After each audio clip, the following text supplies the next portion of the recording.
এখন হলো যে আমরা ডিজিটাল প্রেসার মাপার মেশিন দিয়া এই 7 আপের প্রেসার মাপব। ঠিক আছে, 7 আপের প্রেসার কি হাই হয়েছে না লো হয়েছে এটা আমরা আজকে দেখব ডিজিটাল মেশিন দিয়া।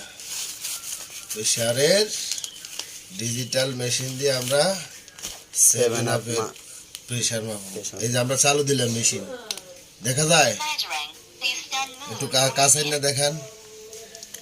হ্যাঁ, বোতলটা সহ দেখান, নাহলে তো বিশ্বাস হইব না।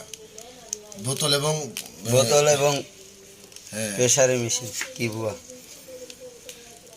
মানে ডিজিটাল প্রেসারের মেশিন।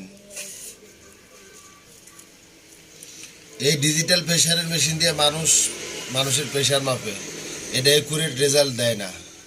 এটা প্রমাণ করার জন্য আমি একটা 7 আপের বোতল নিলাম। 7 আপের বোতলে এটা মানে সেট আপ করে এখন চালু দিলাম। এই যে দেখবেন একটু পরে রেজাল্ট। এই যে এখন প্রেসার 7 আপের প্রেসার হইল 131/79 এবং পালস হলো 110। দেখছেন কি অবস্থা।